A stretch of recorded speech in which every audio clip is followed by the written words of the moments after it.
Welcome to my performance analysis video for Wuthering Waves latest update version 2.3, otherwise known as the first anniversary patch.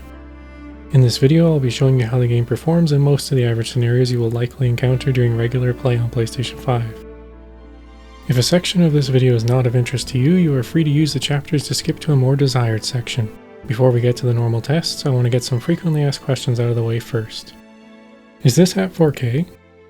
This video was recorded, tested, edited, and exported at 4K, aka 2160p at every single step of the production process. The game, however, appears to run at 2557 by 1437p, which, when scaled to 4K, leaves it 2 pixels short on the y-axis of a proper 2160p. Considering there are no visible black pixel bars on either the top or the bottom of the image, I have to assume the game is stretching the image ever so slightly to fit into a 3840 by 2160 frame. I am not sure which upscaler Wuthering Waves is using on PS5, but the sharpening and lack of FSR2's characteristic disocclusion fizzle leaves me to believe the game is using FSR1 or a heavily sharpened TSR. The 1437p resolution also makes me believe the game is running at the quality preset from the PC version, as that matches my findings with at least DLSS. If you didn't record, it would run better. While this may not be a question, please stop commenting this. I do not use the PS5's built-in share functionality to make these videos. I use an external capture card that records the HDMI output of the console at 2160p 60 at a 140 megabytes per second bitrate. This external card lets me record at a constant 60 FPS without worry of drop frames that would therefore void my testing. Are there graphics modes for this game? No, there are not. You do, however, have the option to disable VSync. I would not recommend doing this, as there are reports of people's PS5 shutting off due to overheating with this setting disabled. Does your PS5 get hot or make noise? Here is an audio recording of my PS5 adjusted to be audible for YouTube. The visuals on screen were recorded at the exact same time and have been matched to give you an idea of how to trigger it.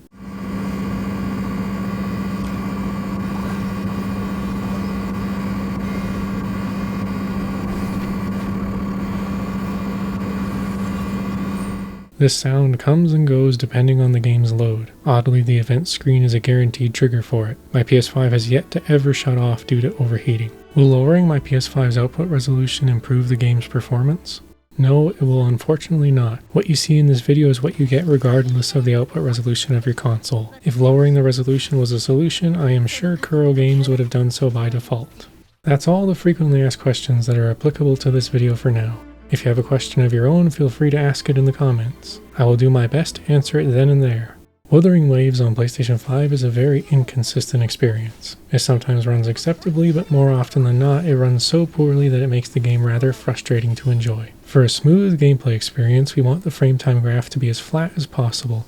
A flat frame time graph is way more desirable than a jumpy one. While frame rate is obviously important, frame time is even more so. If frames are delivered inconsistently, which is indicated by the spikes, you get camera pans that feel inconsistent and missed or delayed button presses. For a smooth 60 FPS experience, you want each frame to be delivered at 16.6667 milliseconds. With that said, during the frame rate testing sections of this video, you may note a frame rate that seems higher than you'd expect considering how awful the movement feels during play. This is solely because of the inconsistent frame delivery as seen with the frame time graph. So while these sections play, keep an eye on that graph. It matters a lot more than the frame rate for a game like this. I will give you a TLDW once all the clips I've tested finish playing. Please watch it if you can, since it took a combined 49 hours of work to create, and it would be rather demotivating to see a sub-minute watch time like I normally do.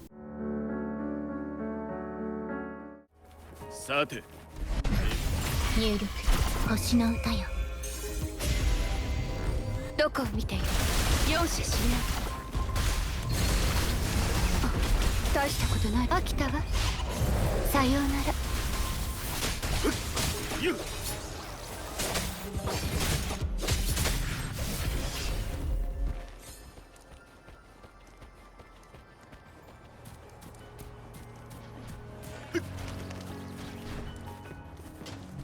雷鳴よ牙を向け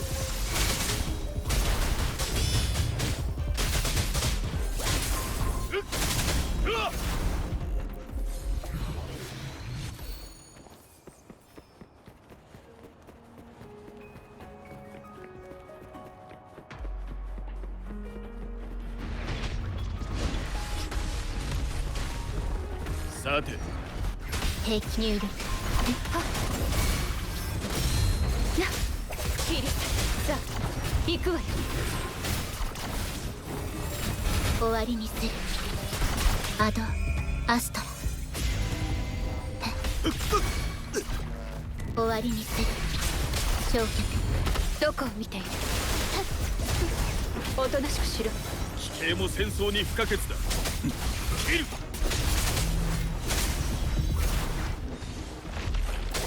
痛みを我が身をまとえ。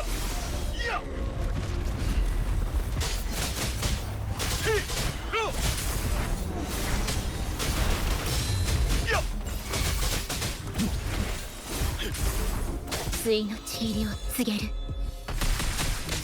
入力。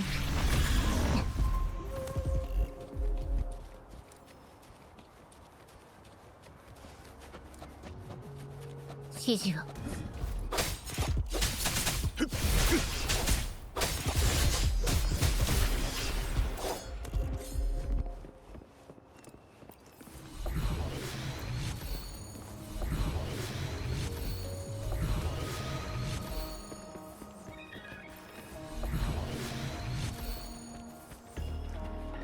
片付けましょう。ついてこられますか。これはどう。終わりにする。いけ。これがモンテリの挨拶です。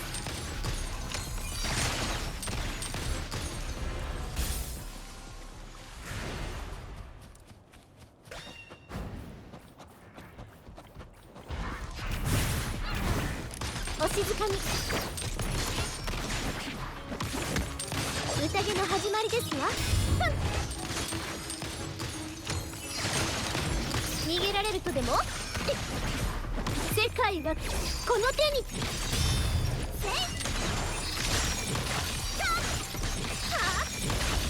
新時代へようこそ。終わりにする。入力。いけ。その枷を解き放て。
切る。入力星の歌よ。どこを見ている？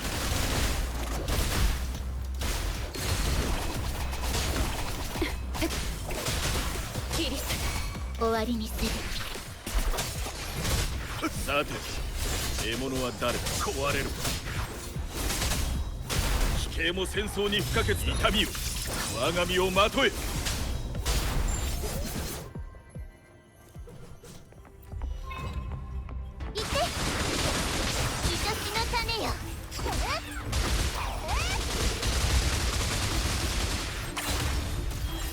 この痛みを感じて、もっと私を楽しませて。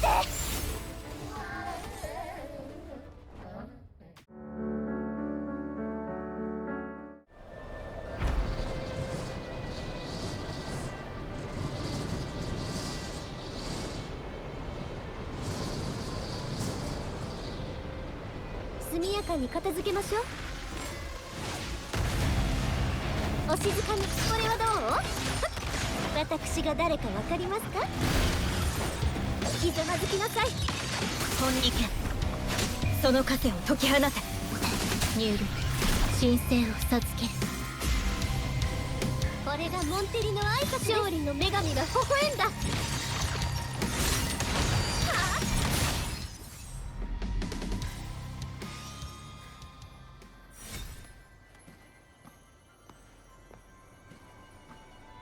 速やかに片付けましょう。逃げられるとでも？私の後ろに行け。その枷を解き放て。終わりにする。入力私の後ろに。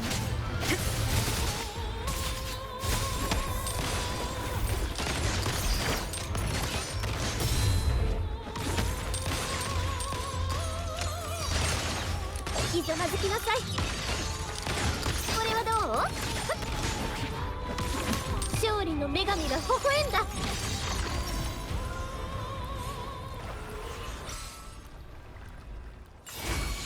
それ神罰です。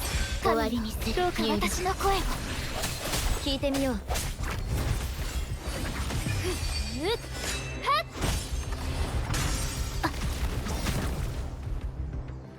悔い改めてください。茨の道だとしても。はっはっ浄化の光。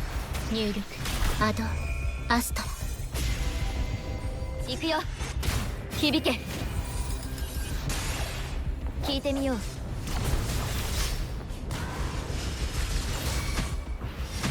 答えてください。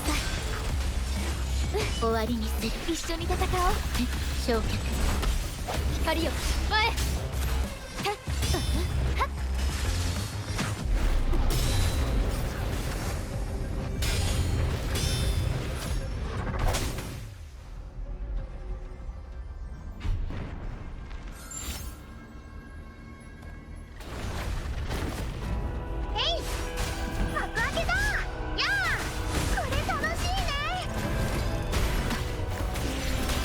アドアストラ。任せて。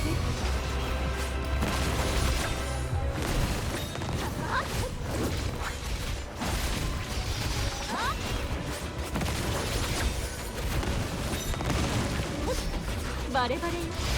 正確に。今雨が降り注ぐ。断ち切る。そんな手はどう？終わりにする。平気。任せて。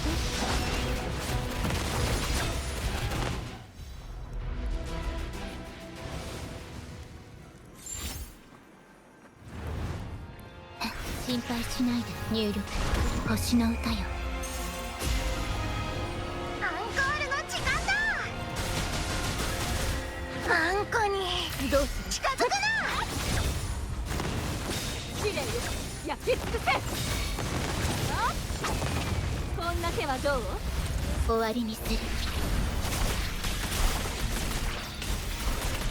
燃えろ。来て。あんこの力を見せてやる。やっこの身をもって誓いをなす。